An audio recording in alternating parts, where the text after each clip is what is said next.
শয়তানির রাজিম বিসমিল্লাহির রহমানির রহিম। মাটি ও মানুষের চ্যানেলের পক্ষ থেকে যে যেখান থেকে দেখছেন দেশ এবং প্রবাস থেকে সকলকে জানাই আসসালামু আলাইকুম।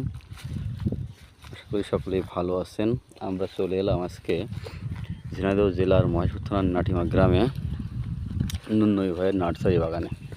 আপনারা দেখতে পাচ্ছেন এখানে বেশ কিছু পেয়ারার কাটিং কলপ করা চারা, যেগুলো একজন গাড়ি চালক ভাই নিয়ে যাচ্ছেন।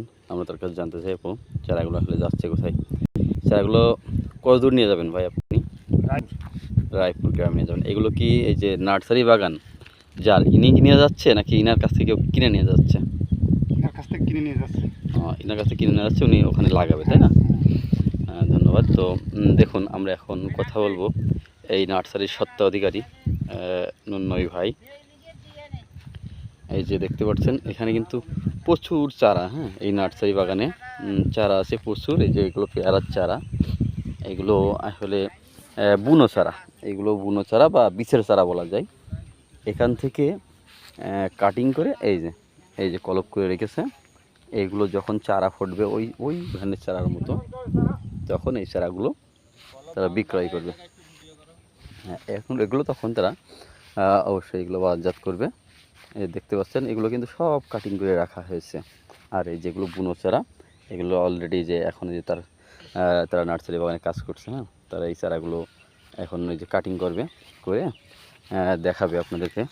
আমি এখন আপনাদেরকে দেখাবো যে এই চারাগুলো আসলে কীভাবে কাটিং করছে। এই যে আমাদের কাটিং মাস্টার যিনি আছেন, উনি এই যে নতুন ডাল, এই ডালগুলোই তো আপনারা ওখানে বাঁধছেন, তাই না? এই যে দেখছেন আপনারা, এই ডালগুলো কিন্তু একটা মানে ফল গাছ, যে গাছে ফল এসছে সেই গাছ থেকে তারা সংগ্রহ করেছে, করে এই যে দেখুন আপনারা তারা কাটিং করছে।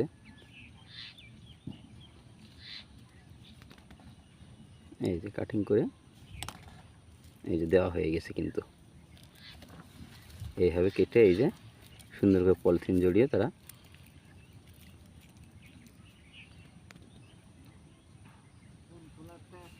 এই যে গাছটা কিন্তু কমপ্লিট হয়ে গেছে। এখন এই গাছটা যখন চারা ফুটবে বা এই গাছের মাথা থেকে যখন নতুন ডাল বেরোবে, তখনই কিন্তু এই চারাটা বিক্রয়ের উপযোগী হবে। তো আপনারা সকলেই আমাদের সাথে থাকবেন এবং আমাদের চ্যানেলটি দেখবেন।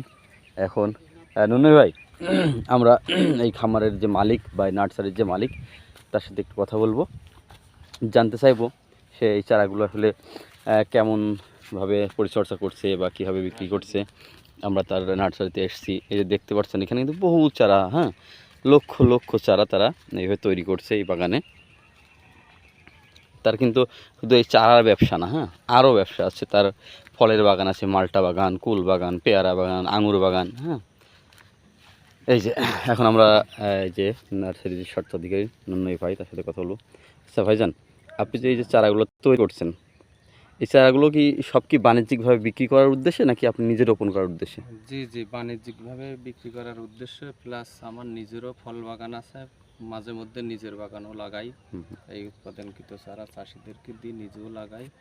নিজে লাগানোর উদ্দেশ্য হচ্ছে নিজে ফল চাষে অনেক লাভজনক চাষ বর্তমান, সেখান থেকে একটা ভালো রেজাল্ট আসে। তারপরেও আমার নিজস্ব ডাল প্রয়োজন হয়, নিজের বাগান থাকলে ভালো জাতের ডালগুলো বাছাই করে এনে যাতে চারা উৎপাদন করা যায়।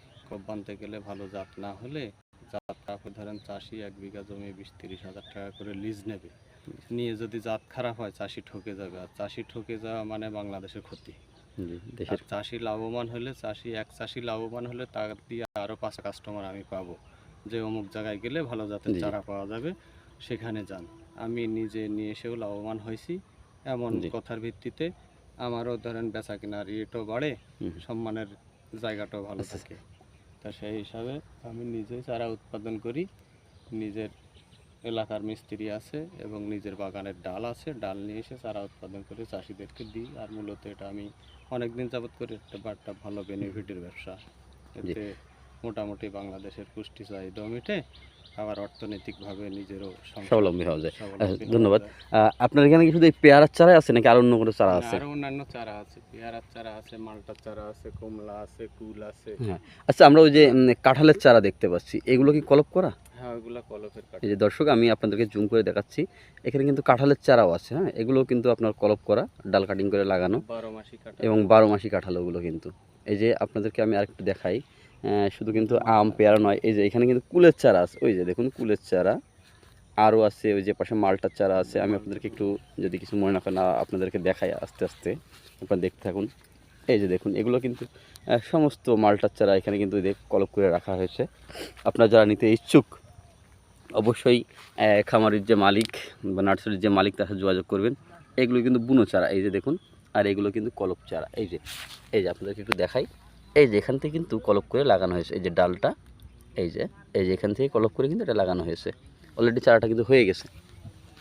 তো আমরা খামারের সাথে যদি যোগাযোগ করতে চান কেউ, খামারের নাম্বার আছে, আমরা আপনাদের নাম্বারটা এখনই বলে দেবো, আপনারা এই নাম্বারে যোগাযোগ করবেন।